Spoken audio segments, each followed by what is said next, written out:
Precision medicine, is it hype or help, fact or fiction? Welcome to Precision Insight. This is a podcast series where the most influential thought leaders and innovators in healthcare sit with me to chat about the latest technologies and tools of precision medicine. What is coming up in the near future? If you want to know more about this incredibly fast-moving field of research and development, stay tuned. Hello, everyone, and welcome to another episode of the Precision Insights podcast. I am Rory St. Clair, Business Development Manager at Genexus Healthcare Systems, filling in for our regular host, Dr. Martin Dawes. We are very excited to welcome our guest for today's episode, Sara Rogers. Sara leads clinical programs at the American Society of Pharmacovigilance, ASP, which is designed to build bridges between groups, ideas, and individuals to rapidly and dramatically reduce the high rate of suffering and mortality due to adverse drug events in the United States. She co-chairs the Pharmacogenomics Access and Reimbursement Coalition to address payer issues and the barriers posed for widespread implementation of pharmacogenetic testing, which is known to be a significant player in proactively addressing medication side effects. Related to ASP and PARC, Sara also co-developed the Standardizing Laboratory Practices in Pharmacogenomics STRIPE initiative, a public-private multidisciplinary collaborative community to accelerate the development of personalized medicine practices as a standard of care, an initiative which is now recognized by the U.S. Food and Drug Administration. With that, Sara, welcome to the podcast. Rory, thanks so much for having me. Quite an honor to be here. Oh, we are honored to be speaking with you. It is very important work you're doing, and we can't wait to dig in. But as we do, I'd like to ground this conversation in some fundamentals that we're all on the same page. So perhaps you can open it by telling us a little bit about, from a very entry level, something we could tell the kids coming to the dinner party. What is an adverse drug reaction and why should we be worried about them? Yeah, it's a good question. And it's not just the kids that may not know the answer to that. It's also even within healthcare, some differences in how we kind of describe what an adverse drug reaction is. But it's really just a side effect from a medication, something uncomfortable or dangerous that happened when you took a medication and it was unexpected. When I think about ADRs, I think about it as part of an even bigger problem of adverse drug events. And in addition to side effects, ADEs also include medication errors, allergic reactions, and overdoses. It seems like as a society, we all just simply accept the fact that medications have side effects, but we don't have to write prescriptions in the dark. And that's where PGX comes in, and that's why I'm excited to be here today.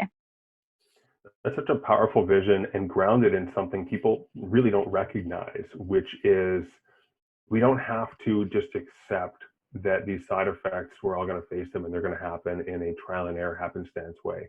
Very, very powerful insight.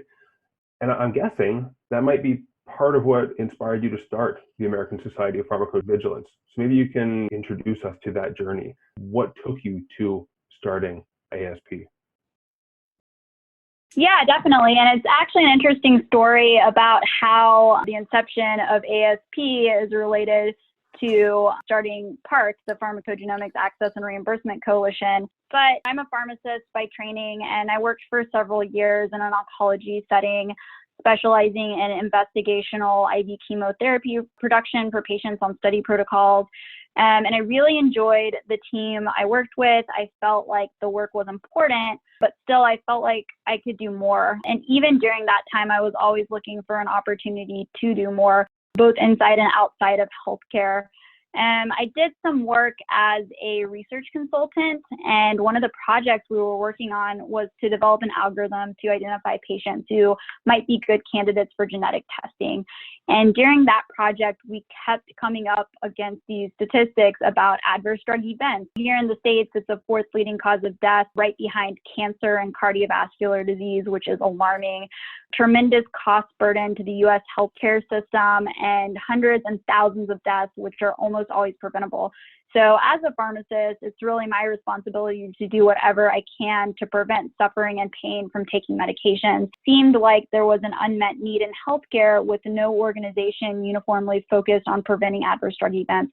So in 2018, 3 of us started the American Society of Pharmacovigilance to create a network of healthcare professionals who are committed to improving the quality of patient care and finding new ways to do it.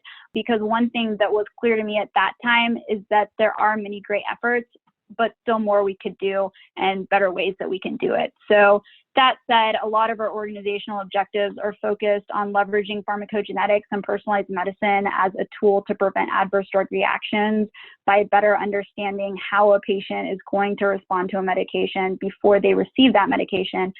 And at the inception of the society, I became a member of the Clinical Pharmacogenetics Implementation Consortium, which is the group that writes the gene drug clinical practice guidelines. And shortly after I joined, I dialed in for a call, and a genetic counselor had requested a couple minutes on the agenda to propose creating a group to focus on the reimbursement issues that everyone in the field seemed to be facing. So several of us met to further discuss this idea. We decided to call the group PARC, and that stands for the Pharmacogenomics Access and Reimbursement Coalition. And we were invited shortly thereafter to write a series for Pharmacogenomics Journal, which was published in July, and we're holding our inaugural symposium next month to convene stakeholders to discuss actionable ways that we can expand patient access to pharmacogenetics testing. Wow, so many key insights in there. The piece around pharmacogenetics as a tool to address some of those adverse drug reactions and reduce the rate of adverse drug events is so key. But that starting point of saying, we can't actually find a group that's currently doing this, and it's such a huge problem. That must have really been quite an astonishing turn in the road for you. Were you surprised when you realized how big of a problem it was and went looking for people doing it and didn't see any? It is surprising because it seems like there are so many different organizations focused on different aspects of the overall problem. It seemed like there are groups focused on that medication error issue and preventing adverse drug events. ISMP, for example, the Institute of Safe Medicine Practices, does great work in setting best practices and how to avoid essentially giving the patient the wrong medication in certain high-risk areas. And still, again, I think it just comes back to that point of what can we really do about a medication having a side effect? And the truth is there's a lot that we can do. So it is definitely an opportunity to come in and put a new perspective on really an age-old problem. Yeah, very, very much so. And when you do it from the perspective of pharmacogenetics, your starting place in this initiative is one of saying, how do we tackle this incredibly complex new space that we know can be impactful, but there are all of these things to be addressed. That journey must have been quite exciting, but also quite challenging for you at the same time. Can you highlight some of the aspects that you found most exciting as you were getting this off the ground, and perhaps also touch on some that you found most challenging? Yeah, so when you talk about starting new initiatives, it's exciting. And when you actually start to execute on the ideas you've come up with, it's more challenging than it is exciting. You really discover a lot of new information that you weren't aware of when you started to develop the idea. So it's important to be flexible and learn and grow as you go. At least that's our approach. And I'll use an ASP initiative that we launched last year as an example.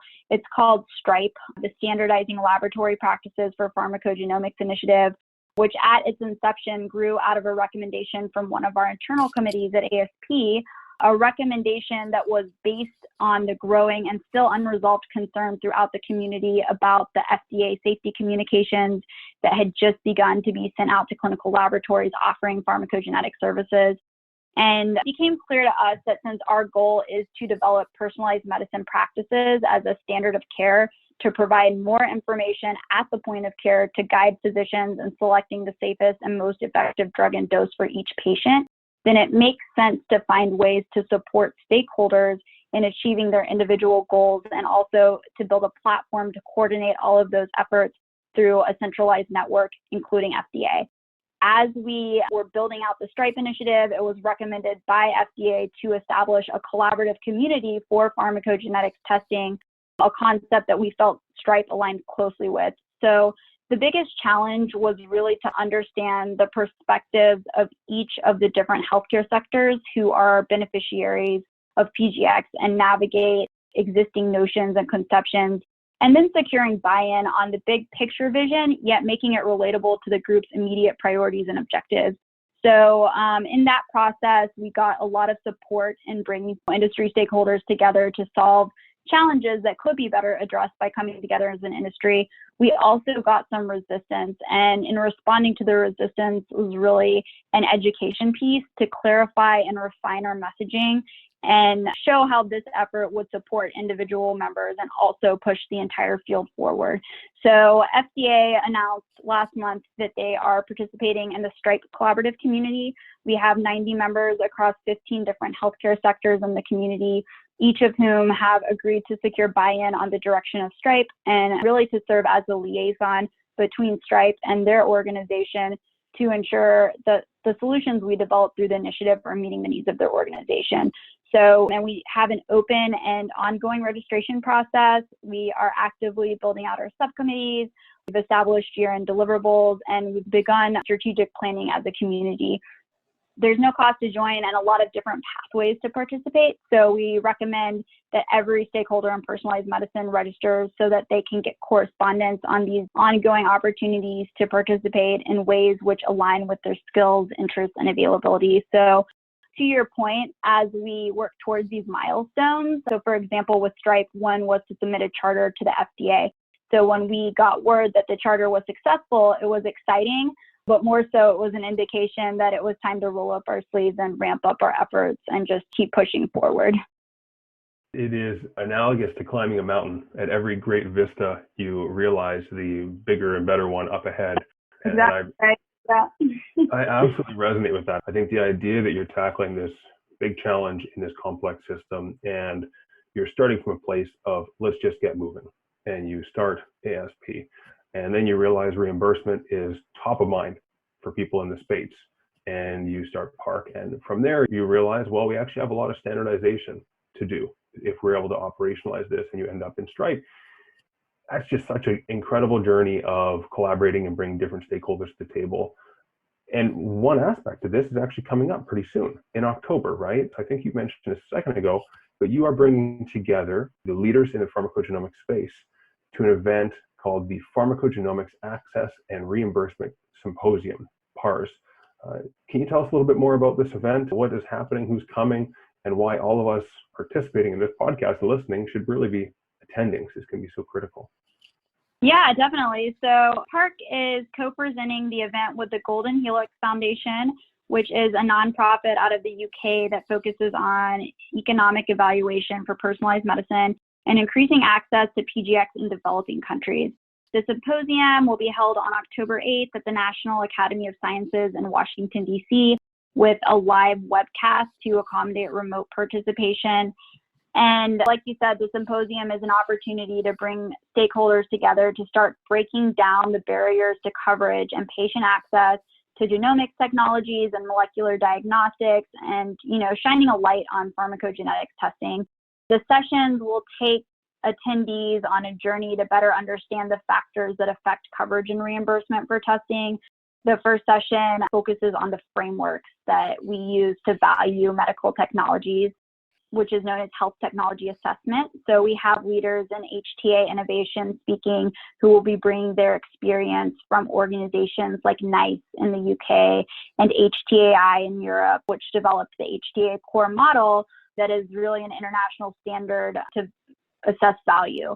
So the second session is health economics, which brings together experts in genomics and economics outcomes research to talk more about the dollars and cents that we can avoid spending and some of the models and examples that we can highlight in showcasing that cost savings.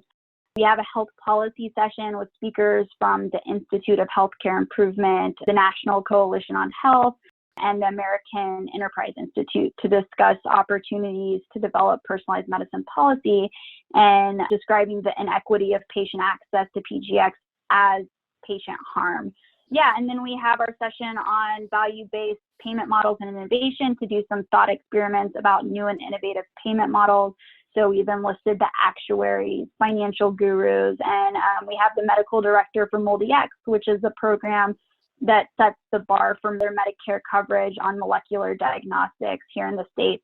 And in considering that coverage is not the only fact inhibiting patient access, then the question is, after covered, how do we get PGX to the people? And what are the opportunities for engagement in lower socioeconomic communities, even with more consistent coverage? So we'll discuss that also.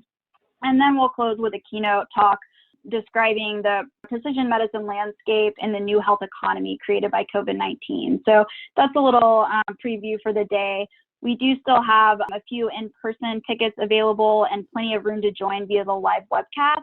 If you are listening to this podcast episode, then you can use the code VIP20 to get 20% off the webcast package. So we hope to see some of the listeners there as well.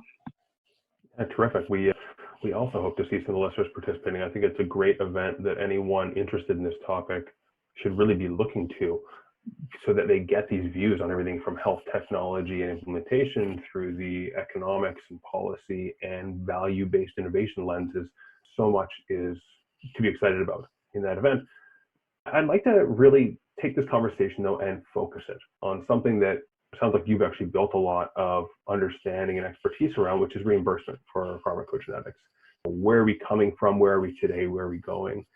And framing that problem of where is reimbursement today and where do we need to take it, it's important to think about, I think, from our perspective, all the other barriers we've seen. So costly implementation efforts, the lack of confidence we see in some physicians where we need educational resources, we need training, the lack of consensus on laboratory practices. There's so much, but you focused on limited reimbursement. So can you tell us a little bit about where we are today, what are the current reimbursement models and for pharmacogenetic testing, and how those fit together? Yeah, sure. As you mentioned, there are several well-documented barriers to implementing PGX. The most commonly cited is access and reimbursement, and that's across stakeholder groups. So it's the clinical laboratories, health systems, providers, and especially patients who are oftentimes paying out of pocket the full cash price for testing. So although pricing has come down a lot, cash pay programs are boxing out lower socioeconomic classes from getting this level of care.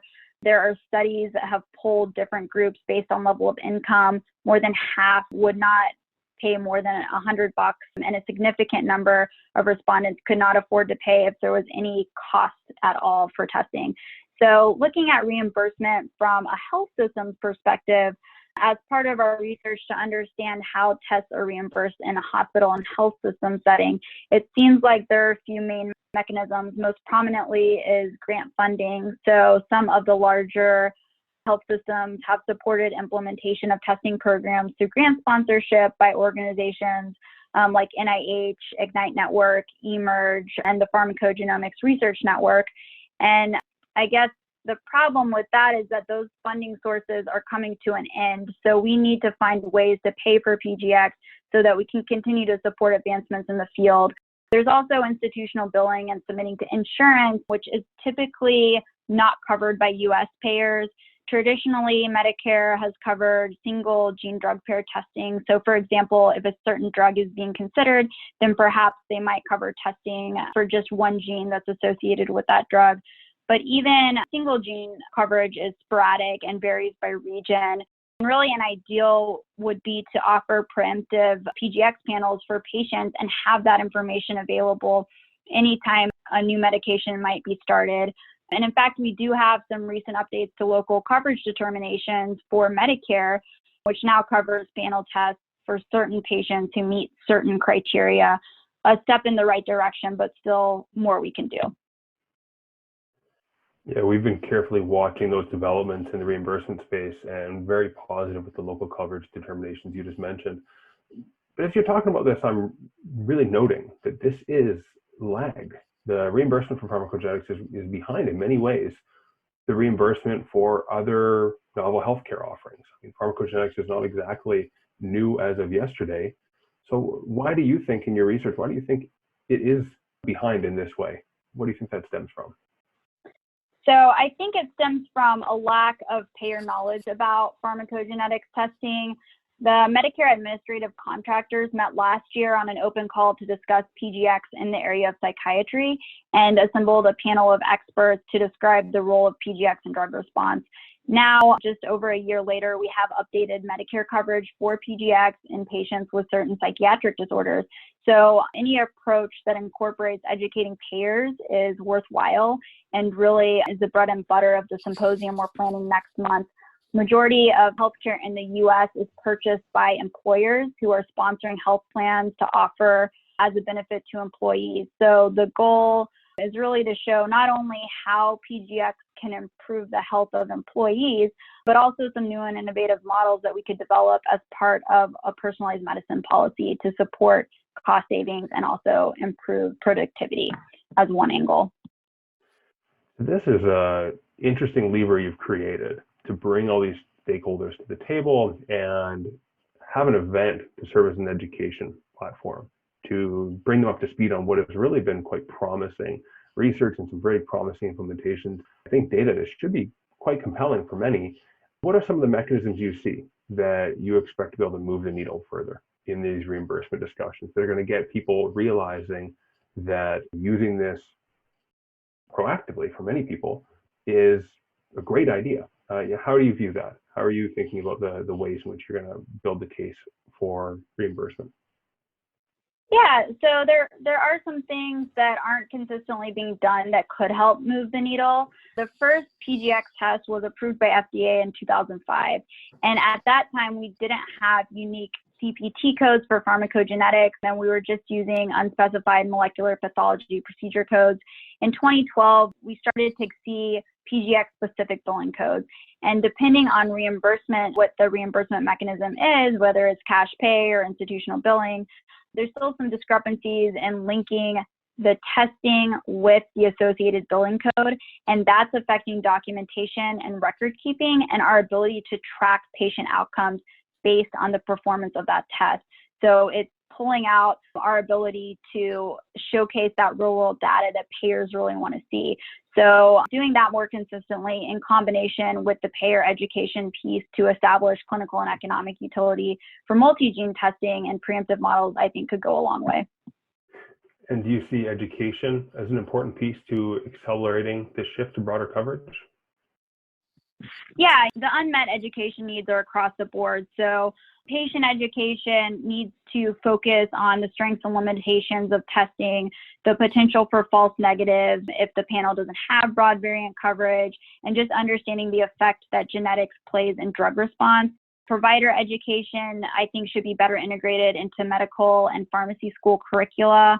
And there needs to be a focus on PGX as part of continuing education. We've talked to payers who are starting to cover pharmacogenetics, and as part of that rollout for the PGX testing, they're also including a provider education piece to make sure that they have what they need to successfully roll out PGX now that it's going to begin to be covered. So I think that's a great model to look at.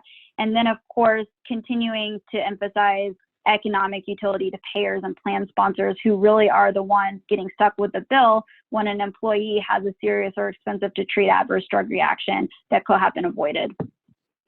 Absolutely. What I hear in that implicit is there's still so much potential through education, through broadening coverage.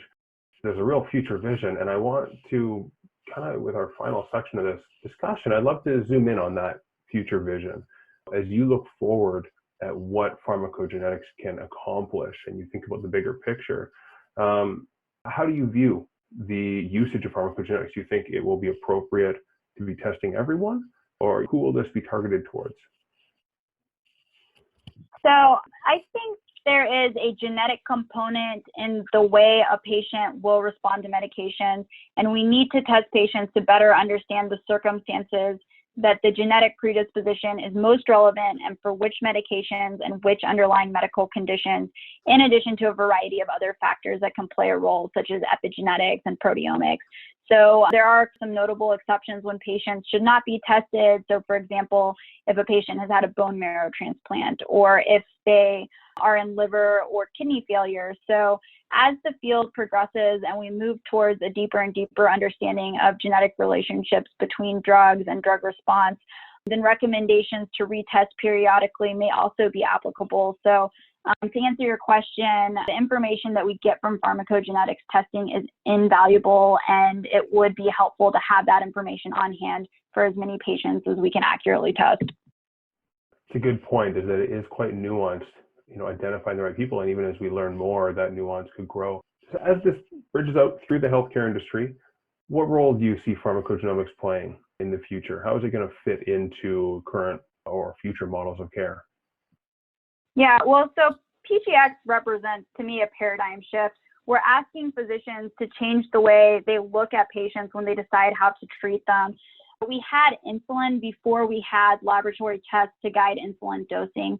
So just imagine treating a patient with diabetes without knowing what their glucose level is or what their hemoglobin A1C is.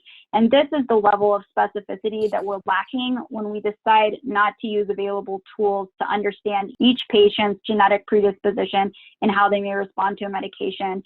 And we can take a brief history of the practice of medicine and look to a time not that long ago when pharmacogenetics was a cutting-edge field, and the resistance to incorporating it into clinical practice seemed insurmountable. And now pharmacogenetics is an integral part of medical and pharmacy school curricula. So PGX is at a precipice, and it's going to take a concerted effort to explore ways to push pharmacogenetics into the clinic and towards standard of care, and that's where it truly belongs. Excellent point. What role do you see pharmacists playing in that transformation? Yeah, well, so as a pharmacist, I would say that pharmacists are the best positioned to lead PGX implementation efforts, to counsel patients on PGX, and should be at the center of care models which seek to optimize medication therapy using genetics as a tool to do that. The vast majority of PharmDs who graduated yesterday are working in a retail setting today and spending a good deal of time making sure that the correct drug is in the bottle for the right patient. Not an unimportant task, but one that is binary and one which can and is becoming automated. So here in the States, national layoffs for pharmacists in retail pharmacies and jobs which are already underutilizing the pharmacist skill set. So if you are a pharmacist, then PGX is for you, and you know more about PGX than you think you know. So, and there are a lot of PGX certifications that I would recommend to pharmacists to kind of help bridge any sort of gap from what's included in the pharmacy curricula to what's the up-to-date information. And we recently detailed in an article what those different certifications are, so I'm happy to pass that along. But my recommendation is just start by typing in pharmacogenomics to your next PubMed search and read everything you can about PGX, and register to participate in the Stripe initiative, and just be ready to roll up your sleeves, because we have a lot of work to do, and we all need to work together to invest not only in the future of our profession, but in the future of healthcare. Absolutely. Well, Sara, kudos to you and your team on all of these fantastic initiatives. You are clearly tackling one of the bigger problems in healthcare, and you are breaking off important pieces and tackling them one at a time. It is excellent to hear. Is there anything else you'd like to share with our listeners before we part ways? Yeah, it's an honor to serve. And the only thing I could really say is, if you see a problem, don't talk yourself into thinking that there's someone better to address it than you. It's been an honor to be here today with you, and just encourage everyone to get involved and join us and others in these great efforts across healthcare. That's excellent. And where can people find you if they want to follow you and see the developments in these different initiatives? The ASP website is at stopadr.org, where you can also find out a little bit more about Stripe on the ASP website. We're on Twitter, Society Pharm, and we're also on LinkedIn. Great to hear. Well, Sara, it is a pleasure talking to you as always. The work you're doing is incredible. We can't wait to connect again soon and keep pushing this movement forward. There's so much good we can do. Thanks for being here, and thanks for being on the podcast.